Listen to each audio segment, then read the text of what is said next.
உன்னுடனே பேசு, உன்னுடனே சந்திப்பு செய். உன்னை அறிந்தால் இறைவனை சிவத்தந்தையை அறிவாய்.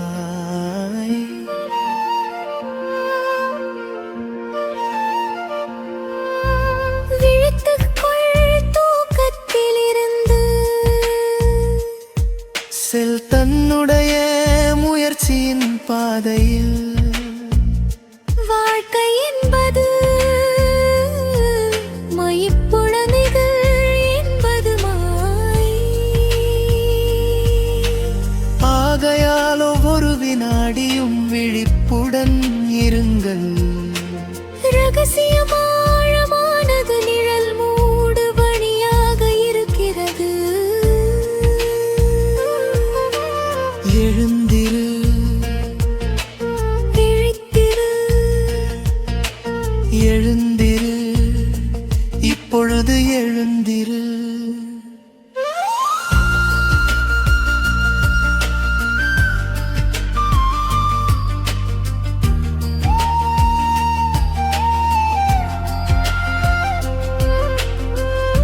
உள்ளே ஒரு கரை இருக்கிறது, நெருப்பை மூட்டு. உன்னுடனே பேசு, உன்னை நீயே சந்திப்பாயாக. இப்பொழுது உன்னுடைய தூக்கத்திலிருந்து விழிமாயாடு.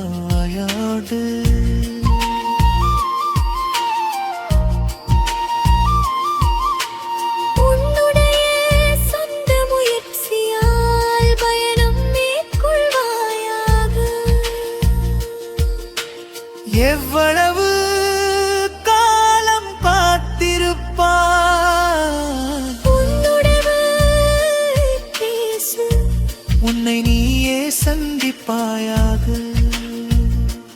இப்பொழுது உன்னுடைய தூக்கத்திலிருந்து விழித்து எழுமாயாக.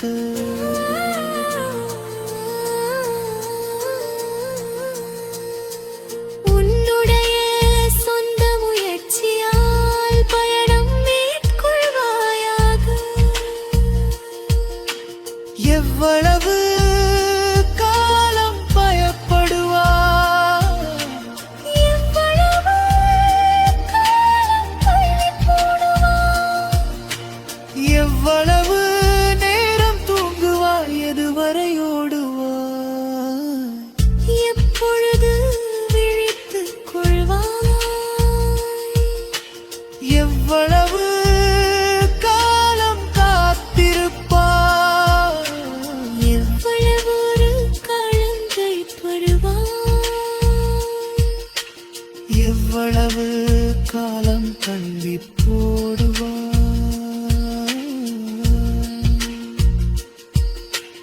உன்னுடனே பேசு,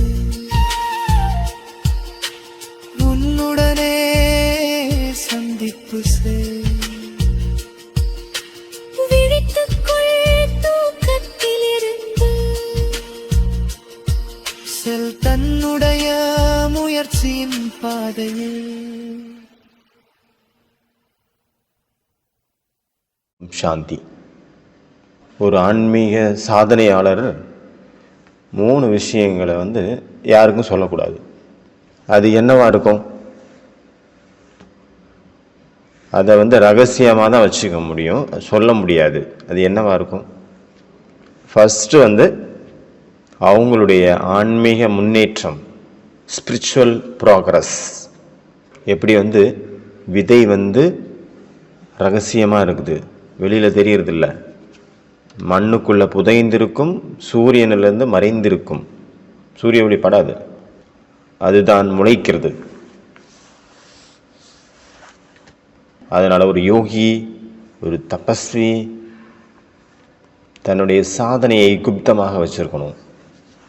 2வது ஆன்மீக யோசனைகள், எதிர்கால பிளானிங்.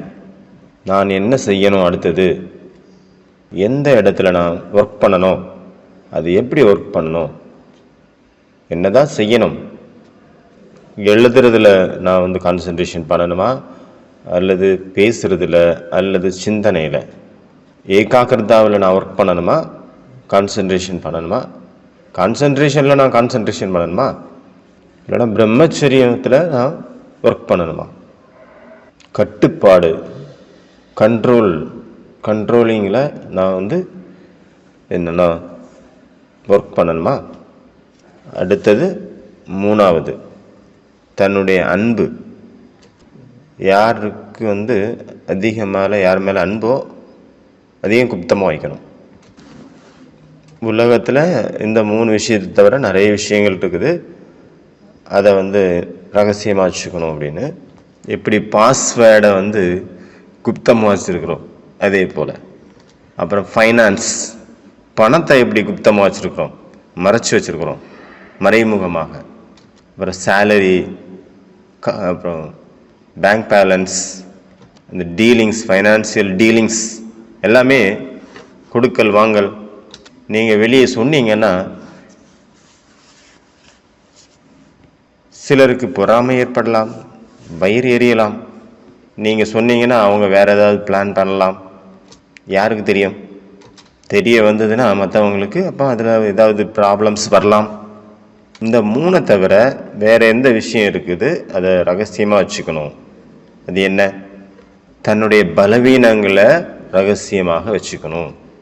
நம்மக்கிட்ட இருக்கக்கூடிய ரொம்ப ஆழமான பலவீனத்தை, அதுக்கு மேலே நம்ம ஒர்க் பண்ணிகிட்ருக்குறோம், அதை மாற்றுறதுக்காக, அதை வின் பண்ணுறதுக்காக, அதை இல்லாமல் பண்ணுறதுக்காக, அதை ரகசியமாகவே வச்சுக்கணும். இல்லை அப்படின்னா அதை வச்சு நிறைய பேர் மிஸ்யூஸ் பண்ணலாம், தவறாக யூஸ் பண்ணலாம். அப்புறம் ஃபீலிங்ஸ், வேறு நிறைய பேர் வயசு வந்து ரகசியமாக வச்சுக்கணும்னு சொல்லுவாங்க. முக்கியமானது 3 நம்ம பார்த்தோம் இல்லையா. ஒருத்தர் வந்து இந்த 3 விஷயத்தையும் ஊருக்குள்ளே சொல்லிட்டு திரிகிறார் அப்படின்னா கொஞ்சம் கொஞ்சமாக சங்கல்பத்தின் சக்தி, எண்ணங்களின் சக்தி குறைஞ்சிருது. டீச்சர் என்றால் ராஜயுக்த், சாரயுக்த். ராஜயுக்த்னா தெரியும் இல்லையா, சீக்ரெட்ஸ், ரகசியங்கள். கூடு, கோப்பனிய, சிப்பாகுவா, ரகசியமை, இந்த மாதிரி பல வார்த்தைகள் இருக்குது ஹிந்தியில் இந்த ஒரு விஷயத்துக்காக. ரகசியம் அப்படிங்கிற வார்த்தைக்காக, குப்தமான விஷயம் அப்படிங்கிறதுக்காக இத்தனை வார்த்தைகள் இருக்குது. நான் ஒரு திறந்த புத்தகமாக இருக்கிறேன், எல்லாத்தையுமே சொல்லிடுறேன். அதனால் எப்போ வேணாலும் அது தவறாக முடியலாம், மிஸ்யூஸ் ஆகலாம். அதனால் இன்றைக்கி சாதனையினுடைய 12வது நாள், 12/12/2025. டீச்சர் என்றால் ராஜயுக்த் மற்றும் சாரயுக்த். டீச்சர் அப்படின்னா ரகசியம் நிறைஞ்சவங்களாக இருப்பாங்க, ரகசியங்களை அறிந்தவராக இருப்பாங்க, மற்றும் சாரமாக இருப்பாங்க. ரெண்டுலேயும் ரெண்டு சூத்திரங்கள் இருக்குது, பாயிண்ட்ஸு. உள்ளதை நம்ம பார்த்தாச்சு ஆல்ரெடி. ரகசியமாகவே இருக்கட்டும். இல்லைன்னா சங்கல்ப சக்தி எது சேமிப்பாகணுமோ அது சேமிப்பாகாது. விதைகளை இருளில் மறைத்து வைக்க வேண்டியதாக இருக்குது. இல்லை அப்படின்னா அது முளைச்சி வராது, மரமாக மாறாது. கேட்பவராக இருப்பது சொல்பவராக இருப்பதை விட நல்லது. ஏன்னா ஏதாவது ஒரு பேச்சாளர் அப்படின்னா ஏதாவது ஒரு விஷயத்தை ஏதாவது ஒரு நேரத்தில் தான் வாயிலேருந்து உளறி கொட்டிடுறாரு. பேச்சு வாக்கில், பாவனைகளில் அப்படியே கரைஞ்சி போய் உளறி கொட்டிடுறது.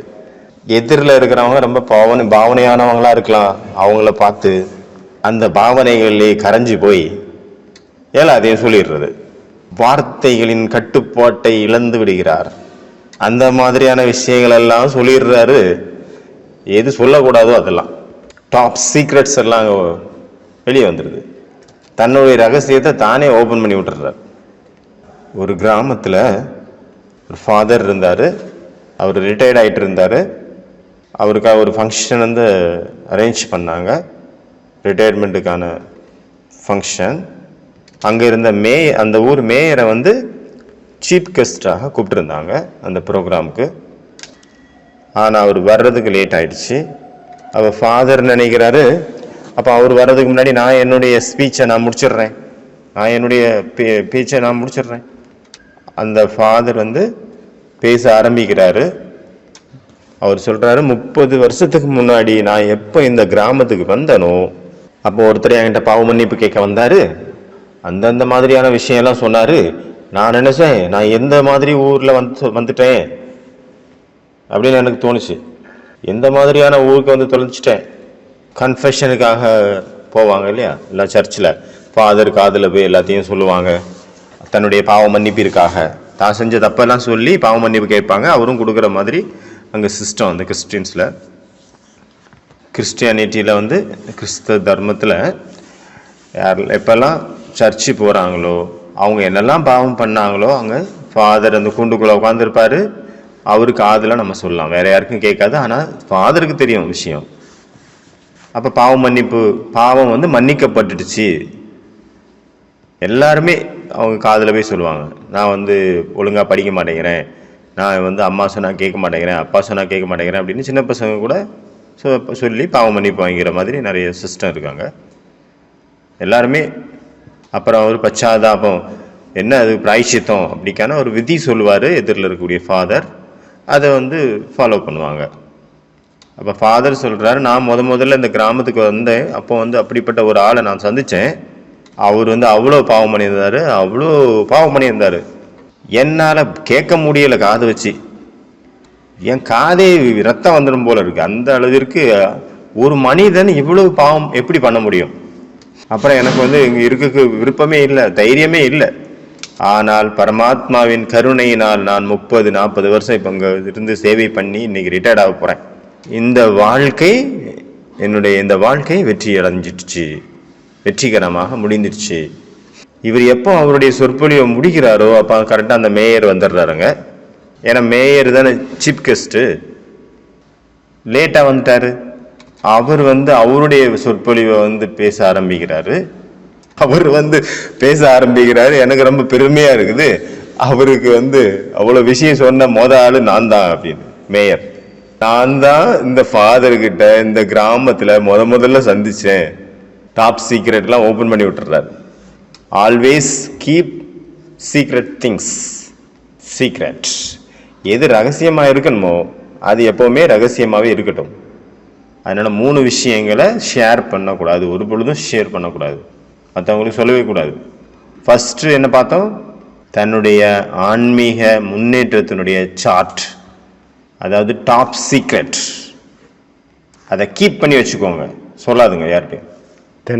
ரெண்டாவது வந்து தன்னுடைய ஆன்மீக திட்டங்கள். நான் என்னுடைய வாழ்க்கையில் இன்னைக்கு என்ன பண்ண போகிறேன், இல்லை இனி அடுத்தது என்ன பண்ண போகிறேன், இந்த வாரம் நான் என்ன பண்ண போகிறேன், என்னுடைய வாழ்க்கையின் ஹோம்ஒர்க் என்னவா நான் வச்சுருக்கிறேன், லட்சியம் என்னவா வச்சுருக்கிறேன், எனக்காக எந்த காரியத்தில் நான் ஒர்க் பண்ணணும், மெமரிக்கு மேலே நான் ஒர்க் பண்ணணுமா, இல்லை கான்சன்ட்ரேஷன் மேலே ஒர்க் பண்ணணுமா, இல்லை தூய்மையின் மேலே ஒர்க் பண்ணணுமா, இல்லை அமிர்த வேலையின் மேலே ஒரு கான்சன்ட்ரேஷன் பண்ணணுமா, எதை தான் நான் என்ன பண்ணுறது, இல்லைன்னா என்ன பண்ண போகிறேன், ஏதாவது சுபாவ சமஸ்காரம் என்னை டிஸ்டர்ப் பண்ணிகிட்டு இருக்கு அதன் மேலே ஒர்க் பண்ணணுமா, இல்லை ஏதாவது ஒரு மனிதரை என்னை டிஸ்டர்ப் பண்ணிகிட்டு இருக்காங்க அவங்கள வந்து பாதிக்கப்படாமல் இருக்கிறதுக்காக நான் ப்ராக்டிஸ் பண்ணணுமா, எனக்கு வந்து எவ்வளோ ரூபங்கள் இருக்குது, என்னுடைய மனஸ்திதி எவ்வளோ இருக்குது. நம்ம வந்து நிர்விகாரியாக இருக்கணும். ஆனால் சில நேரங்களில் விகாரம் அப்படிங்கிற காமம் அப்படிங்கிற கருப்பு நிழல் வந்துடுது. சில நேரங்களில் அவ்வளோ வைராகியம் நமக்கு இருக்குது, ஆனால் சில நேரங்களில் பயம் வந்துடுது. நம்ம எவ்வளோ ஆசையற்றவராக இருக்கணும், ஆனால் நமக்கு எல்லாரும் புகழணும்னு ஆசை இருக்குது. அப்போ எங்கே அது எங்கே இது? அதனால் சீக்ரெட்ஸை, தன்னுடைய பிளான், திட்டம் என்ன, நான் என்ன ப்ராக்டிஸ் பண்ணிகிட்டு இருக்கேன், நான் 21 நாள் யோகா திட்டம் வச்சுருக்கிறேன்னா, இந்த மாதிரி எதையுமே யாருக்கிட்டையுமே ஷேர் பண்ணக்கூடாது. அடுத்தது 3வது என்ன? அன்பு, லவ், ஸ்நேகம், பிரேமம், பியார். நம்ம வந்து யாரை அன்பு பண்ணுறோமோ, லவ் பண்ணுறோமோ அவரை உலகம் புரிந்து கொள்ளாது. லௌகீகமாக இருக்கட்டும், அலௌகீகமாகவும் இருக்கட்டும், ரெண்டுமே ஒன்று தான். மனிதர்கள் தடைகளை போடுவார்கள், உள்ளுக்குள்ளே வச்சுக்கோங்க, மௌனமாக இருங்க. நிரந்தரமாக எப்படி வந்து பல்வலி இருக்குதுல்ல, பரமாத்மாவுடைய அன்பானது அந்த பல்லுவலி மாதிரி நிரந்தரமாக வலிச்சுக்கிட்டே இருக்குது. பல்லுவலி வந்துருச்சு அப்படின்னா என்னதான் நீங்க காரியம் பண்ணுங்க, நம்மளுடைய அட்டென்ஷன் அடிக்கடி எங்க போயிட்டு இருக்கோம், பல்லுவலிக்கு மேலதான் போயிட்டு இருக்கோம், அந்த வலிக்கு மேலதான் போகும். அந்த மாதிரி இந்த உலகத்துல நிறைய பேர் இருக்கிறாங்க. அவங்களுடைய கவனங்கள் முழு நாளும் அட்டென்ஷன் அந்த இறைவன் பரமாத்மாவோட கனெக்ட் ஆகிருக்குது, அவர்களுடைய காதல்ல மூழ்கி இருக்குது, அவருடைய அன்புல கலந்து இருக்குது. நான் இந்த உலகத்தை சேர்ந்தவனே அல்ல, நான் எல்லா காரியம் செஞ்சிட்டு இருக்கிறேன், என்னுடைய கடமைகளை ஆற்றிட்டு இருக்கிறேன். மனிதர்கள் நிறைய பேருடைய மத்தியில இருக்கிறேன், ஆனாலும் இவர்கள் என்னுடையவர்கள் அல்ல, நான் இவர்களுடையவனும் அல்ல. நான் ஒரு விருந்தாளி, நான் விடுபட்டவனாக இருக்கின்றேன், நான் விடுபட்டவனாக இருக்கின்றேன், ஞாராவா இருக்கிறேன். நான் இருக்கிறேன் ஆனால் இல்லை. இந்த உலகத்துல மிகப்பெரிய சக்தி விடுபட்ட சக்தி, விடுபடும் சக்தி, ஞாரா, பவர் ஆஃப் ஞாரா, பவர் ஆஃப் டிட்டாச்மெண்ட், டீப் வைராக்கியம். எந்த சம்பந்தத்திலையும் நான் மாட்டிக்கல. நான் யாரையும் மிஸ் பண்ணல. எல்லாம் ஐ மிஸ் யூன்னு மெசேஜ் அனுப்புறாங்களே, நான் மிஸ் பண்றதுக்கு யாருமே இல்லை. நான் எனக்குள் நிலைத்திருக்கின்றேன், என்னுள். சந்துஷ்டம் தத்தம் யோகி கீதையில் எழுதியிருக்காங்க. உள்ளுக்குள்ளேயே ஒரு நீரோடை, ஒரு ஃபவுண்டைன், நீர்வீழ்ச்சி, ஆனந்தமான ஒரு நீரோடையை நான் அடைந்து விட்டேன். எனக்குள்ளேயே அது பிரவாகித்து கொண்டிருக்கின்றது. அடுத்தது பி சைலண்ட். ஒருவேளை நீங்கள் ஆழத்தை அறிய விரும்பினால் மௌனமாக இருங்கள், மௌனம் கொள்ளுங்கள். Be silent and depth is needed. மௌனத்தில் மிக மிக அதிகமான சக்தி உள்ளது. ஆனால் எல்லாருக்கும் வாய்ப்பு கிடைக்கிறது இல்லை. ஒரு நாள் ஃபுல்லாக மௌனமாக இருக்கணும், இல்லை 3 நாள் மௌனமாக இருக்கணும் அப்படிங்கிறதுக்கு டைம் கிடைக்கிறது இல்லை. ஏன்னா எல்லாருமே சேவைகள் பண்ணிட்டு இருக்கிறாங்க, அட்மினிஸ்ட்ரேஷன் அவங்க அந்த நிர்வாகம் பண்ணிட்டு இருக்காங்க, மேனேஜ்மெண்ட் இருக்குது. அதனால பேசாமல் இருக்க முடியாது, பேசிதான் ஆகணும். Commanded therapy is the intermittent silence. நடுநடுவா மௌனம். காலையில், மத்தியானம், ஈவினிங், நைட்டு, ரிட்டையர்டு வித்தின் மனசின் குடிசைக்குள்ள பிரவேசம் பண்ணுங்க. மௌனம். ஒரு முட்டாள் கூட மௌனம் ஆயிட்டாருன்னா எல்லாரும் என்னன்னு நினைப்பாங்க, புத்திசாலின்னு நினைப்பாங்க. அவர் வாயை திறந்து பேசாத வரைக்கும் அவர் முட்டாள்னு தெரியாது. வாயை திறந்தாதான் வம்பு தெரிஞ்சு போயிடும். ஆனால் நிறைய சிஸ்டர்ஸை பார்த்துருக்குறேன், மௌனமாக அவங்க பேசாத வரைக்கும் பவர்ஃபுல்லாக தெரிவாங்க. என்ன ஒரு சக்தி முகத்தில், என்ன ஒரு தேஜஸ், என்ன ஒரு கம்பீரம், அம்மாவே மிஞ்சிட்டாங்க, பாப் தாதா போல இருக்காங்க அப்படின்னு தோணும். வாயை பேச ஆரம்பிச்சாங்க, ஐயோ ஓடிடுறா சாமி அப்படின்னு தோணும். வாயை திறக்காத வரைக்கும் அவங்க தேவதா, வாயை திறந்தாங்க சொல்லவே வேண்டாம். நிறைய பேர் இப்படி தான் இருக்காங்க. முகத்தில் அவ்வளோ தேஜஸ் இருக்கும், தேவதை மாதிரி யோகா பவர் தெரியும். ஆனால் அவங்களுக்கு அந்த இன்னசென்ட்டாக எதையாவது பேசிடுறது, அந்த ரகசியத்தை புரியாமல், தன்னுடைய முகத்தினுடைய தேஜஸ் எவ்வளோ இருக்குன்னு தனக்கே தெரியாமல் கண்டதெல்லாம் பேசுறது, கட்டுப்பாடு இல்லாமல். இதை ஊருக்காரங்க மாதிரி, இதை லௌகீக ஆட்கள் மாதிரி பேசிடுவாங்க, ராயல்ட்டி இல்லாமல். அதனால் யாருமே வரமாட்டாங்க. முதல்ல பிடிக்கும் அவங்கள, அப்புறம் பழக பழக பிடிக்காம போயிடும். சிஸ்டர்ஸ் மட்டும் இல்லை, பிரதர்ஸும் தான் இருக்காங்க. அட்மினிஸ்ட்ரேஷனில் இருக்கிறனால அவங்களுக்கு அது ப்ராப்ளம்ஸ் வருதுங்கிறதுக்காக சொல்கிறேன். சிஸ்டர் பிரதர் எல்லாமே ஒன்று தான். எல்லாருக்குள்ளே இந்த ஒரு குறை இருக்குது. நம்ம பாபா குழந்தைகள், பரமாத்மானுடைய நேரடி குழந்தைகளான காரணத்தினால நமக்குள்ள நிறைய சக்திகள் நிறையுது. நம்மளுடைய முகம் அவ்வளோ தோற்றப்பொழிவாயிருது, தேவி தேவதா மாதிரி மற்றவங்களுக்கு தெரியுது. அதனால ஈர்க்கப்பட்டு வராங்க. அதுக்கப்புறம் நம்மளுடைய நடவடிக்கை அசுரத்தனமாக இருக்குது. அப்புறம் தான் தெரியாது, வாயை மூடிறது வைக்கிறதுக்கும் தெரியாது. யோகாவில் இருக்கிறோம், யோகாவை முடிச்சு பேச்சில் வர்றோம், அப்போ தான் தெரியுது நம்ம ஒரு அசுரன் அப்படின்னு.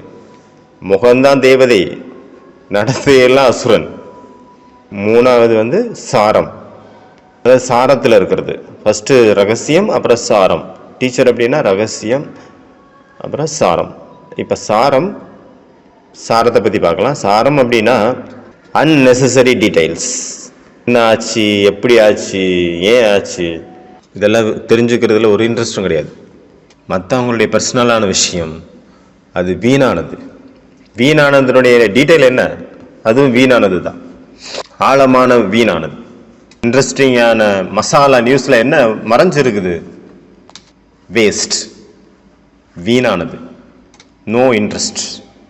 நம்மளுடைய சேவை உண்டு, அதில் இன்ட்ரெஸ்ட்டு. அப்புறம் அது முடிஞ்சு போச்சுன்னா யார் டிபார்ட்மெண்ட்டில் என்ன பண்ணுறாங்க, யார் என்ன பண்ணுறாங்க, யார் வந்தாங்க, யார் போனாங்க, நமக்கு தேவையில்லை. எங்கே என்ன நடக்குது? உலகத்தில் ஆயிரக்கணக்கான விஷயங்கள் நடந்துகிட்டே இருக்குது. நேற்று ஒரு ஆஸ்பத்திரியில் ஒரு மாதாஜி வந்திருந்தாங்க. அவங்களுக்கு என்ன பிரச்சனைனா, அவங்க இங்கே தான் மலைக்கு மேலே இருக்காங்க, மவுண்ட் அப்பில்.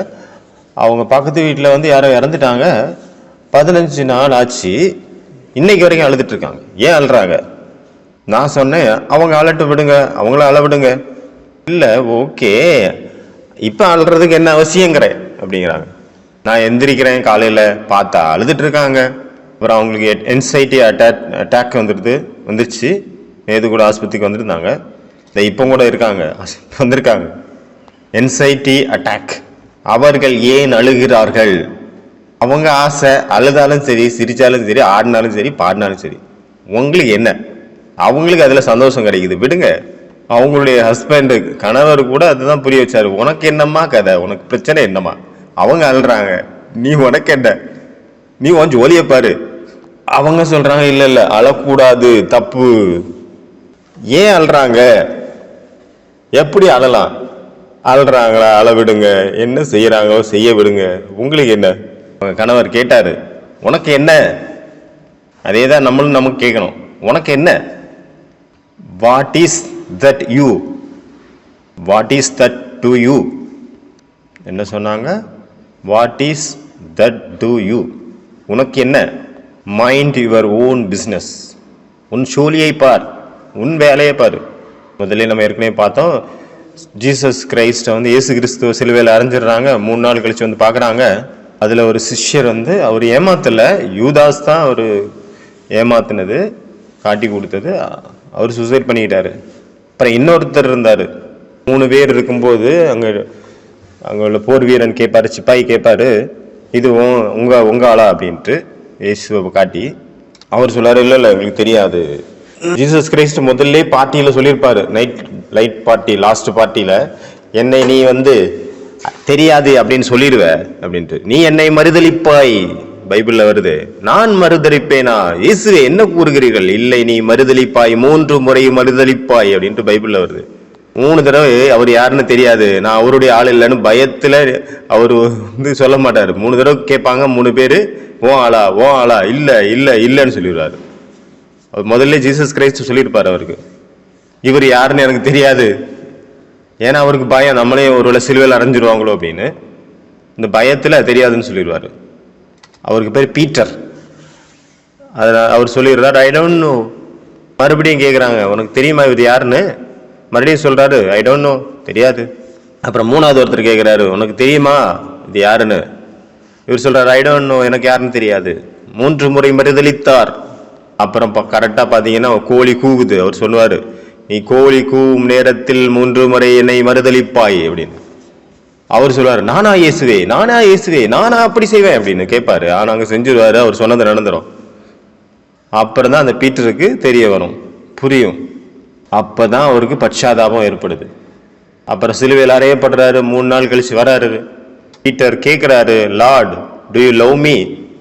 என்னை நீங்கள் அன்பு பண்ணுறீங்களா? என் மீது அன்பு கொண்டுள்ளீர்களா? ஜீசஸ் கிரைஸ்ட் சொல்றாரு, இயேசு கிறிஸ்து சொல்றாரு, ஆம். மீண்டும் கேட்கிறாரு, கடவுளே, நீங்கள் என்னை விரும்புகிறீர்களா? என் மீது அன்பு செலுத்துகிறீர்களா? அவர் சொல்றாரு, ஆம் மகனே, ஆம். மறுபடியும் கேட்கிறாரு, கடவுளே, Lord, to you love me? என்னை நேசிக்கிறீர்களா ஆண்டவரே? அப்ப இயேசு கிறிஸ்து கூறுகிறார், ஆம் மகனே. உடனே அவர் அழ ஆரம்பிச்சிடுறாரு. அப்புறம் கேட்கிறாரு, பின்னாடி இதோ ஜான் வரானே, அவரையும் நேசிக்கிறீர்களா? அப்ப ஜீசஸ் கிரைஸ்ட் கேட்கிறாரு, what is that to you? இயேசு கிறிஸ்துவானவர் என்று கூறுகிறார் அங்கே அந்த இடத்துல, உனக்கு அதில் வேலை என்ன மகனே? What is that to you? அவருக்கு மேல அன்பு இருக்கோ இல்லையோ அதுக்கும் உனக்கு என்ன சம்பந்தம்? உனக்கு எனக்குமானது ஓகே ஆயிடுச்சா? அது அவருக்கும் எனக்குமானது, அது வேற விஷயம், உன் விஷயம் அல்ல. சிவபாபா யாருக்கு மேல எவ்வளவு லவ் வச்சிருக்கிறாரு, அன்பு காட்டுறாரு, அது உங்களுக்கு என்ன வேலை? அதை பத்தி you manage your own love affairs. மற்றவங்களுடைய லவ் அஃபேர் மேரிடு லைஃப்ல உங்களுக்கு என்ன வேலை? நீங்கள் உங்கள் காதலையும் உங்களுடைய அன்பினுடைய விஷயத்தை பாருங்க. மற்றவங்க எவ்வளவு அன்பு பண்றாங்க, அவங்களை என்ன பண்ணிட்டாங்க, உங்களுக்கு என்ன? இவருடைய மனைவி ஏன் இப்படி இருக்காங்க, அவருடைய கணவர் ஏன் இப்படி இருக்காங்க? அவங்களுடைய கணவர் வீட்டுக்காரர் சிவபாபா, அவர் பார்த்துப்பாரு, உங்களுக்கு என்ன? அவங்க பாபாவை கல்யாணம் பண்ணிட்டாங்க எல்லாருமே. ஒவ்வொரு குழந்தைங்களுமே பரமாத்மாவுடைய சீத்தைகள், ராமருடைய சிவராமருடைய சீத்தைகள். அவங்களுடைய மேரிட் லைஃப்ல, அவங்களுடைய திருமண வாழ்க்கையில் நீலையே நடுவில் தலையை கொண்டு மூக்க நுழைக்கிறாய் மகனே, குழந்தாய். மேரிட் அவங்களுடைய திருமண வாழ்க்கையா இருக்கட்டும், அவங்களுடைய காதல் வாழ்க்கையா இருக்கட்டும், நீ யார் அங்க நடுவில்? சாரயுக்த் அப்படின்னா என்ன அர்த்தம்? அவாய்ட் unnecessary details, அதாவது தேவையில்லாத விஷயங்கள் நமக்கு தேவையில்லை.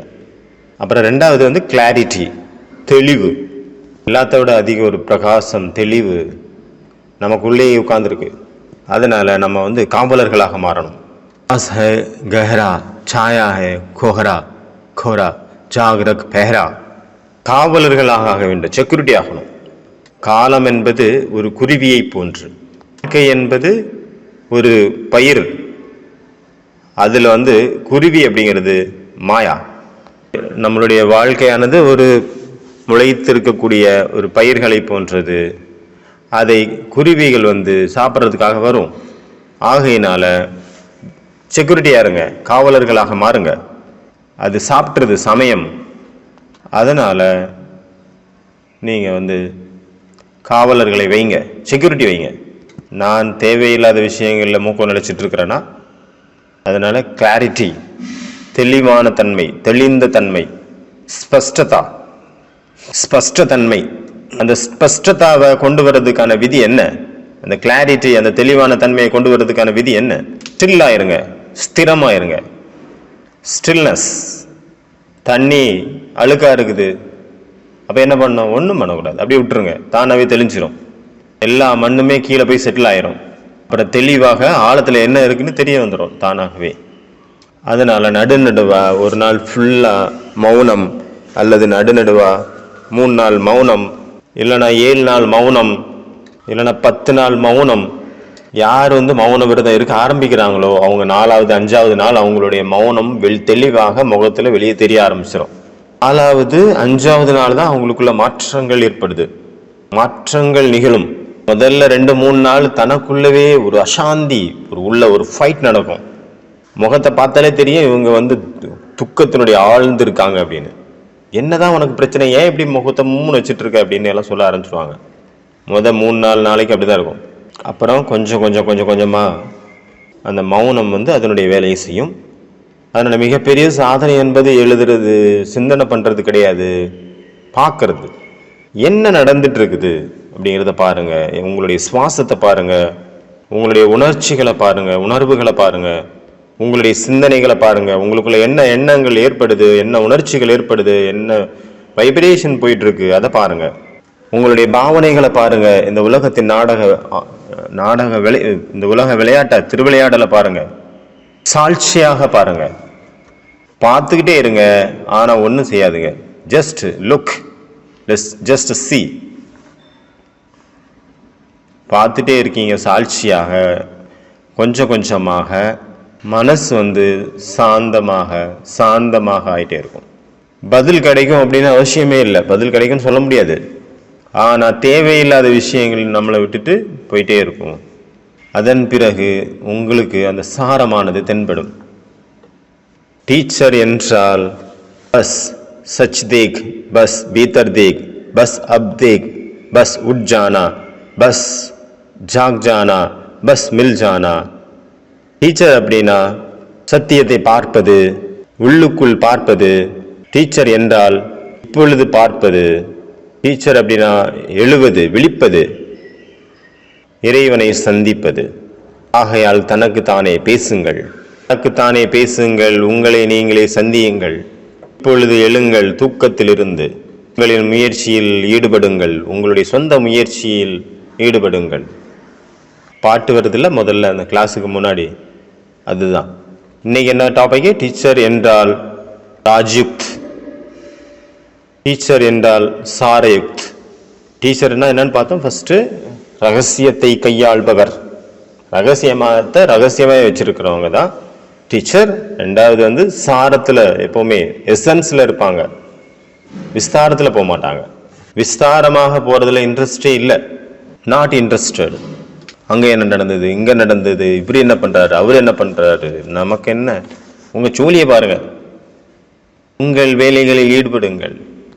நமக்கே நிறைய வேலை கிடக்குது, நம்ம மாற்றமே ஊறுப்பட்டது இருக்குது, அதுக்கு டைம் இல்லை. அதனால் என்ன பண்ணணும்? ஓம் சாந்தி.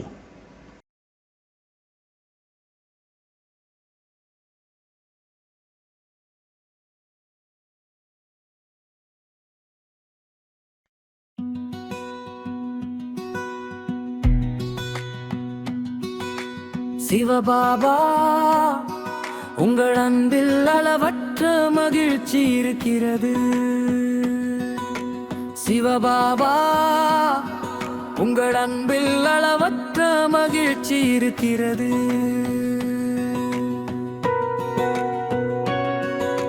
சிவபாபா, உங்கள் அன்பு மிகுந்த மகிழ்ச்சியை தருகிறது. எங்கள் கனவுகள் ஒளிர்கின்றன பாபா, உங்கள் நினைவுகளின் உதவியுடன் என் மனதில் உள்ள இருள் அகற்றப்பட்டது. நீ அமிர்த கலசம் போல இனிப்பான சாற்றை ஊற்றுகிறாய். நீங்கள் சிந்தாமணியை போல மகிழ்ச்சி பொழிகிறீர்கள். நீங்கள் ஒரு தாயத்து போன்றவர், பாதுகாப்பில் நம்பிக்கை போன்றவர். நீங்கள் தத்துவயானின் கஸ் போன்றவர், என் வாழ்க்கையை தங்கம் போல அலங்கரிக்கிறீர்கள். நீங்கள் சஞ்சீவனி மூலிகையை போல சுவாசம் போல உயிரை கொடுக்கிறீர்கள். ஆசைகளை நிறைவேற்றும் மரம் போன்றவர், நீங்கள் எப்போதும் ஒரு ஆசீர்வாதமாக இருக்கட்டும். நீங்கள் குபேரனின் பொக்கிஷம் போன்றவர்கள், விலை மதிப்பற்ற ரத்தினங்களின் களஞ்சியம் போன்றவர்கள். நீ காமதேனுவை போல இருக்கிறாய், அமிர்தம் போல எல்லா மகிழ்ச்சியையும் தருகிறார்.